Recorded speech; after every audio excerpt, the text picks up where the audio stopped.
géocentrique, la Terre au centre. Ça, c'est le modèle héliocentrique avec le Soleil au centre. Et ça, c'est le modèle de Tycho Brahe avec le Soleil et la Terre au centre, avec la Lune qui tourne autour de la Terre et toutes les autres planètes tournant autour des deux. Voilà, on va faire des photocopies et les pasteurs, tous les pasteurs vont avoir. Amen. On va faire. J'ai parlé avec le frère Didier et les pasteurs auront la bonne part. C'est eux qui doivent vivre le plus beau. Et donc il faut qu'ils aient la bonne part. Amen. Que le Seigneur vous bénisse. Amen. Amen. Et je cherchais, j'ai quand même un dessin, au moins un que j'ai amené ici ce soir. Au moins un.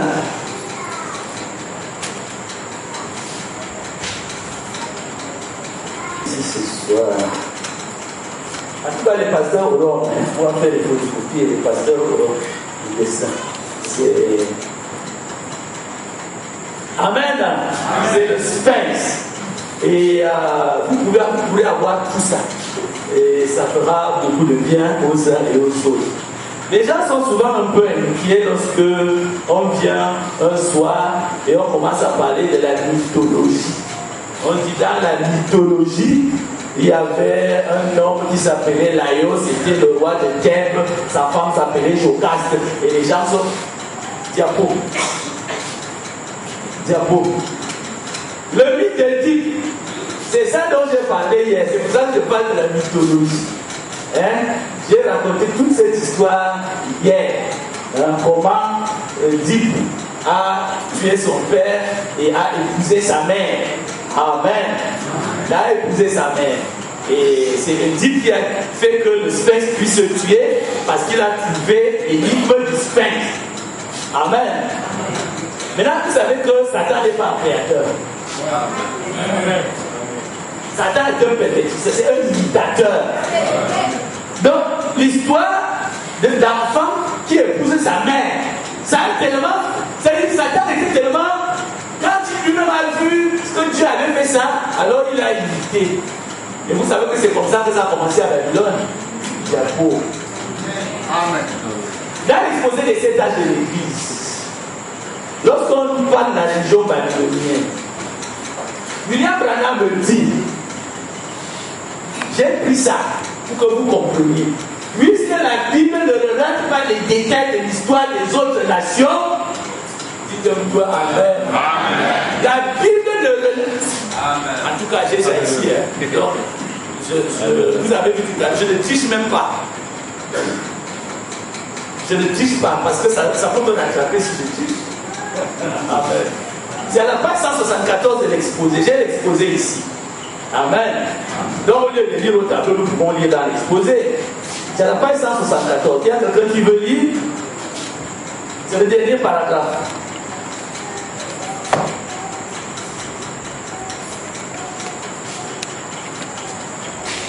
L'histoire ancienne atteste avec la Bible. Dernier paragraphe, 174, qui est dit en bas de page. Puisque la Bible ne relate pas les détails de l'histoire des autres nations, Puisque la Bible ne relate pas les histoires des autres nations, nous devrons étudier les documents anciens de nature profane pour trouver comment Pergame est devenu le siège de la religion satanique de Babylone. Arrête-toi juste là. Tu ne vas pas aller plus loin. Parce qu'il y a des gens qui, dès qu'ils entendent comment on dit mythologie, ce n'est plus le message. Qui t'a dit que ce n'est plus le message? C'est exactement le message. C'est même pas. Vous savez quoi le mystère? Amen. Amen.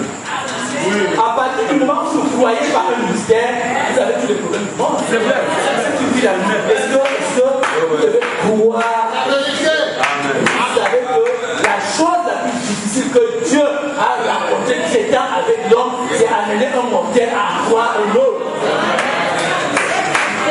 Vous devez croire le mystère. William Branham me dit,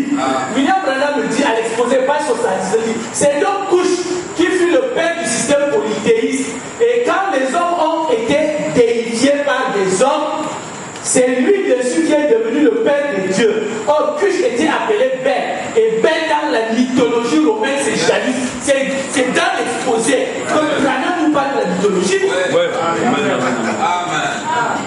Le livre de référence, le petit livre bleu, où Branham nous parle de la mythologie. Donc, ça ne doit pas amener les gens à être crispés. Comme on dit déjà, comme on parle déjà. Branham, il vous parle de ça. Il dit, il dit qu'il a beaucoup dormi. Il dit que c'est Morphée, le dieu du sommeil, qu'il a attrapé. Branham.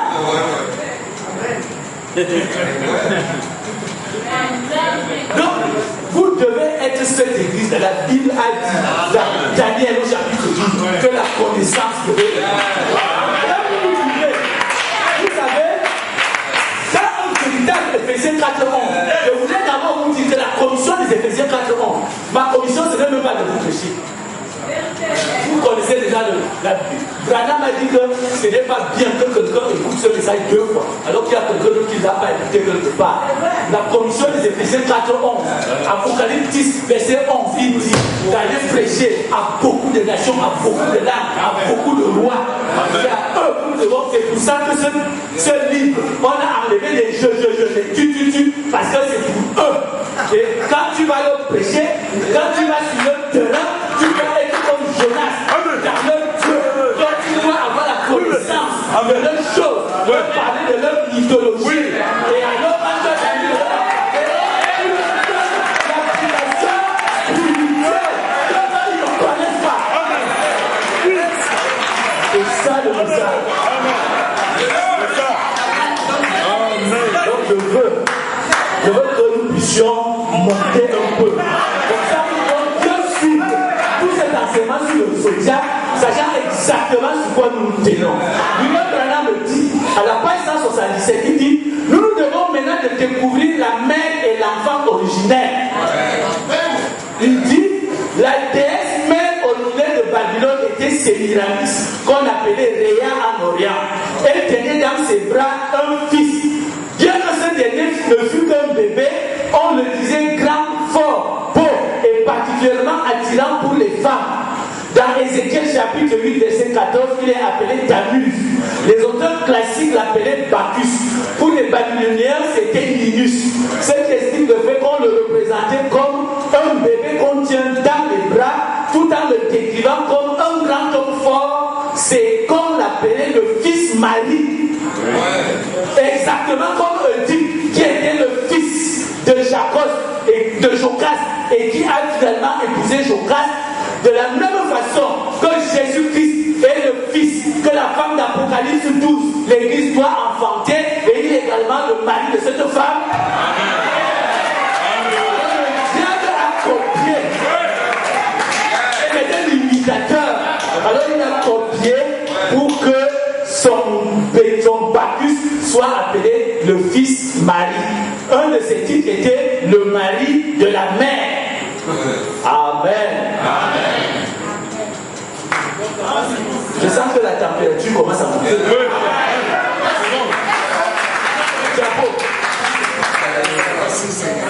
Diapo, je ne veux pas parler de ça.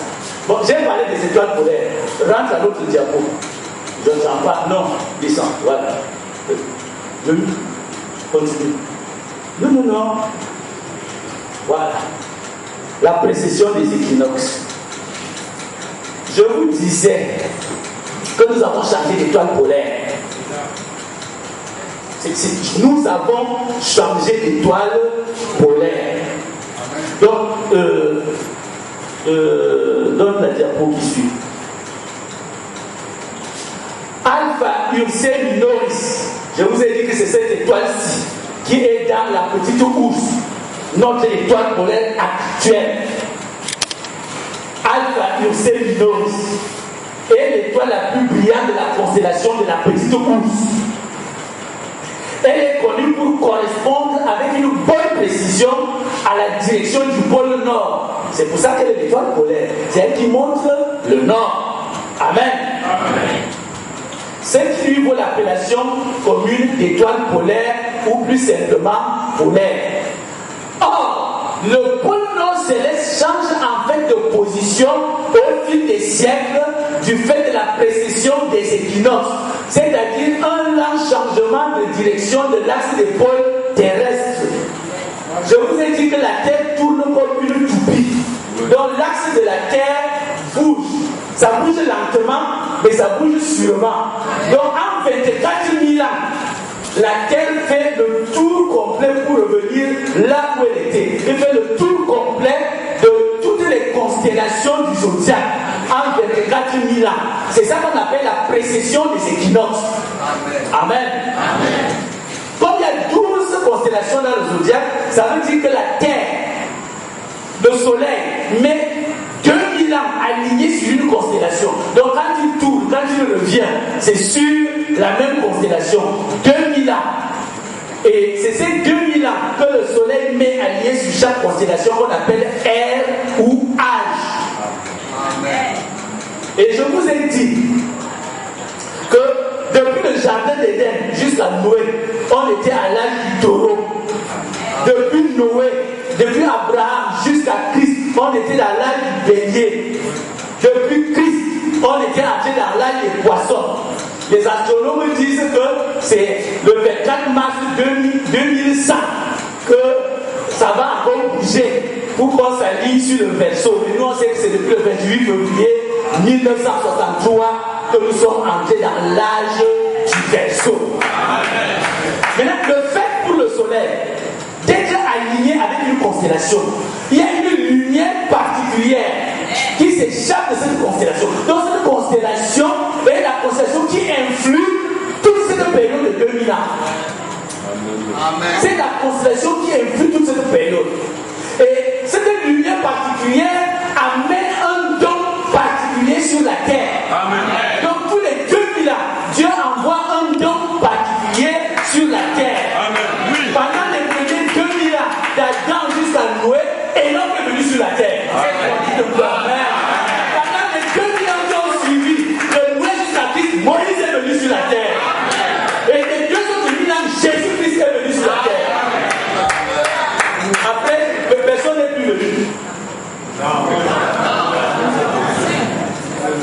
Dieu a changé.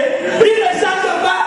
Et les 2 autres 1000 ans, William Branham est venu sur la terre. Nous sommes en train de parler des âges et des ères. Et je disais que chaque constellation influe sur l'être qui porte son nom. C'est cela. Vous imaginez que si d'aventure j'ai le temps pour que nous voyons chaque signe, parce que je ne suis pas sûr que nous allons finir tous les signes, mais si on voyait par exemple le signe des poissons, vous allez comprendre pourquoi on était dans l'ère des poissons depuis 2000 ans. Vous savez d'ailleurs que dans les premiers âges de l'Église, ce n'est pas la croix qui était le signe des chrétiens, c'était le poisson. Amen. Amen. Et pourquoi est-ce que Dieu a créé un bélier à la place d'Isaac lorsque Abraham devait aller sacrifier Isaac? Mais c'était dans l'ère du bélier. Amen.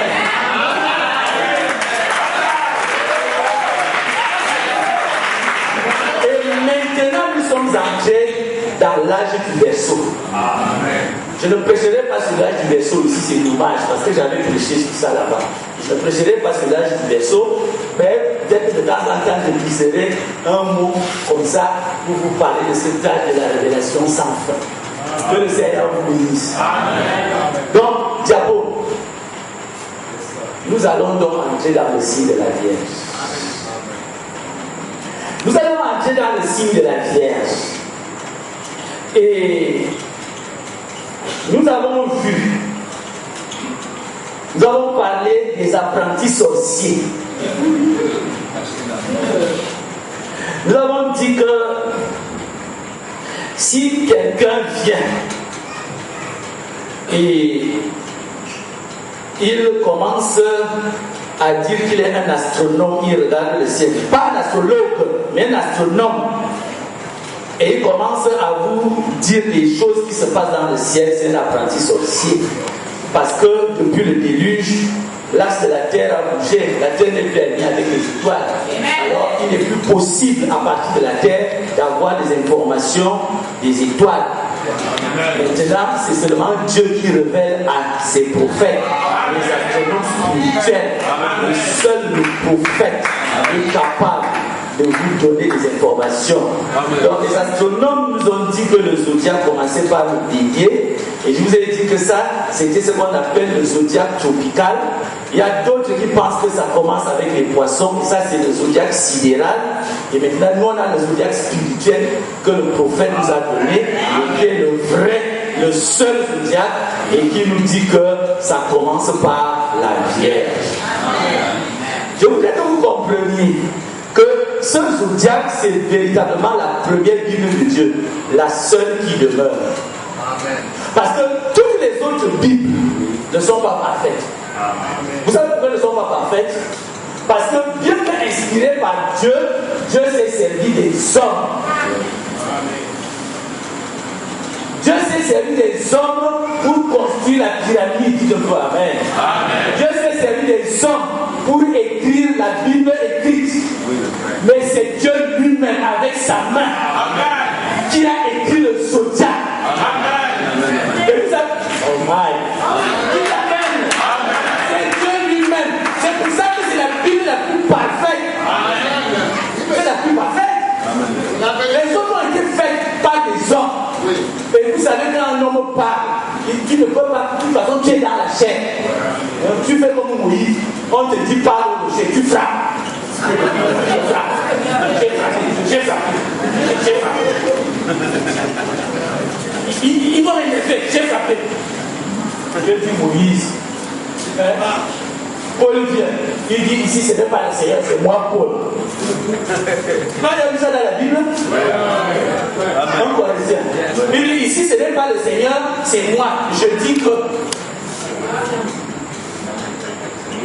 Et c'est pour ça que ces deux Bibles, ce n'est pas elle véritablement la chose, mais la véritable Bible, c'est le zodiaque. Et comme elle est la véritable Bible, les autres vont passer. La bombe atomique va détruire la pyramide. Cette Bible vous seront arrachées. On va vous donner une traduction publique. Oui. La seule Bible qui demeurera, c'est le diable.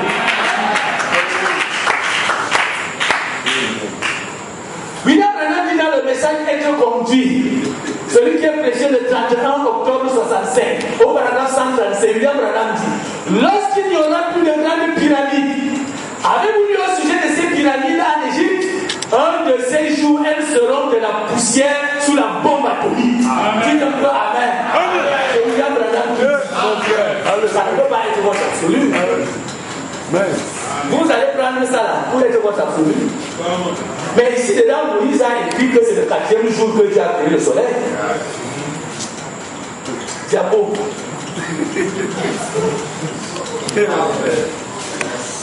Vous savez, et je voudrais que vous compreniez que c'est ma femme qui est assise au fond, qui me posait les questions pendant que je prêchais le zodiaque. Elle dit que ce qu'elle ne comprend pas, mais c'est la première Bible, non? Je dis oui, maman, c'est la première Bible. Elle dit, mais pourquoi ça ne commence pas aussi comme la Genèse? Parce que si ça doit dire la même chose. Si ça commence par Amen. Amen. Je lui ai dit, maman, ça là, c'est une fausse Bible. Voilà la véritable, le zodiaque. Parce que celle-ci, elle dit au commencement, Dieu créa. Quand le prophète est venu, le prophète nous dit que si vous enseignez, nous sommes au paragraphe 163 de la parole faite chair, mais si vous enseignez par la théologie, vous pensez au commencement était la parole, c'était Dieu, et la parole était Dieu, c'est exact, et cette parole a été faite chair, elle a habité parmi nous, voyez donc, Dieu a été fait chair, c'est ça controverse, c'est vrai, Dieu a été fait chair, nous croyons. Mais maintenant, avant que ça soit la parole, ça là, ça commence au milieu. Au commencement, Dieu créa les cieux et la terre. Mais avant le commencement. Celle-ci commence au milieu. Diabo.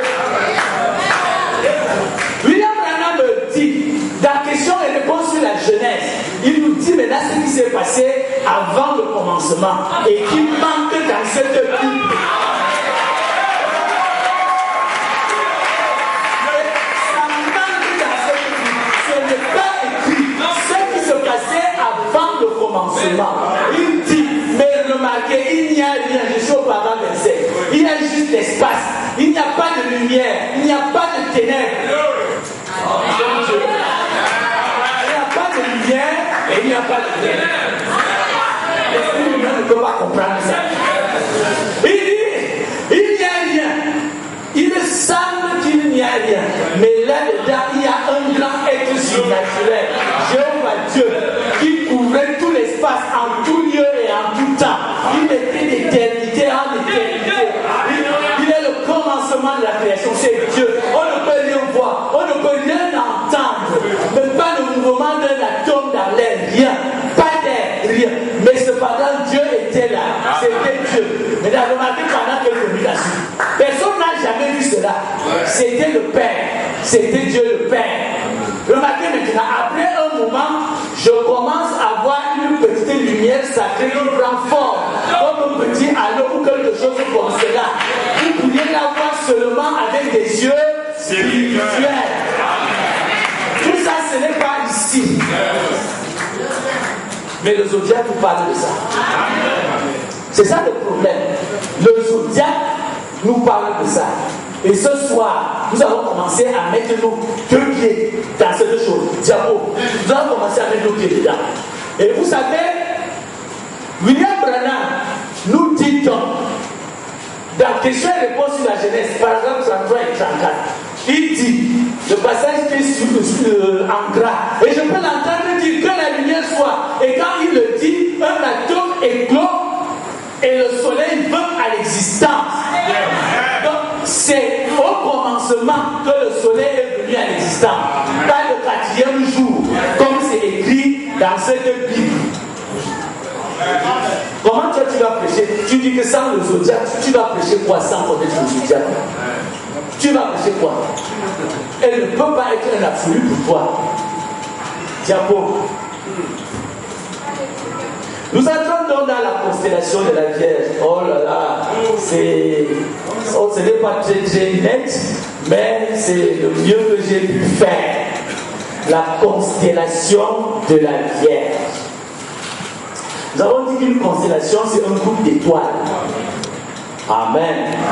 Donc la constellation de la Vierge, c'est la première constellation du zodiaque. Le zodiaque commence par la Vierge et se termine par Léo le lion. On l'appelle également la Virgo. Amen. Et voilà donc ces étoiles que vous voyez ici là. Amen. Ce sont les étoiles de la Vierge. Et ce soir, nous allons parler du signe de la Vierge. Et on ne peut pas parler du signe sans parler de la constellation. Amen. Amen. Et comme j'avais promis que les pasteurs allaient avoir la part belle, je tiens ma parole. Je tiens sa parole. Pourquoi tu as une idée? Là, je vais te donner une qui soit nette. Je te donne pas cesse. Je vais te donner une qui soit nette. Amen. Que le Seigneur vous bénisse. Amen.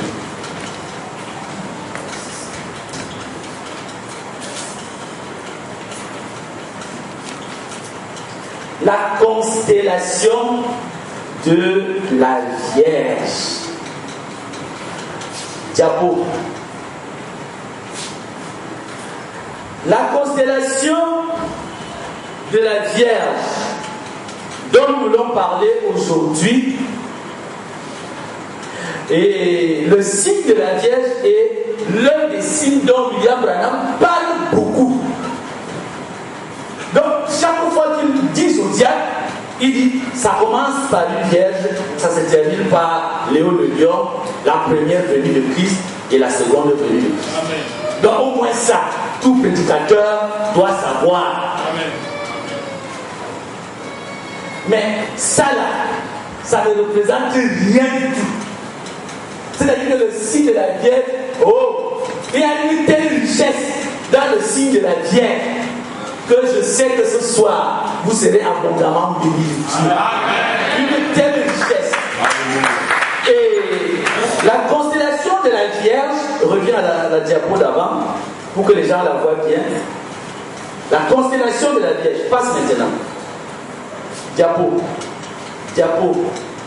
La constellation de la Vierge. Maintenant, j'ai enlevé l'image. Maintenant, on a le groupe d'étoiles. La constellation de la Vierge est l'une des plus anciennes et l'une des plus immenses de tout le ciel. De toutes les constellations qui sont dans le ciel, la constellation de la Vierge est l'une des plus immenses. Si vous voulez savoir, c'est la deuxième plus grande constellation du ciel. Le plus grand groupe d'étoiles de tout le ciel, c'est l'Hydre. Et après l'Hydre, c'est la Vierge. Donc, elle occupe le deuxième rang. C'est une grande constellation. Diapo d'avant. Elle est une constellation tellement grande que vous verrez que le soleil met 44 jours pour traverser cette constellation. Vous voyez que toutes les autres constellations, c'est 25 jours, 38, 29, 21, 36, 21 jours. Mais pour la Vierge, c'est 44 jours. Parce qu'elle est une constellation très grande. Et le soleil met beaucoup de temps pour traverser cette constellation. Amen. C'est une grande constellation. La constellation de la Vierge. Et elle est l'une des constellations les plus anciennes. Et dans le zodiaque, diapo d'avant, dans le zodiaque, la Vierge se situe entre le lion à l'ouest et la balance à l'est. Donc quand vous avez votre Vierge Virgo ici, vous avez le lion qui est à l'ouest et vous avez la balance qui est à l'est. Amen. C'est la situation de la Vierge dans le zodiaque. Amen. La Vierge a de nombreuses étoiles, beaucoup d'étoiles, comme c'est une très grande constellation.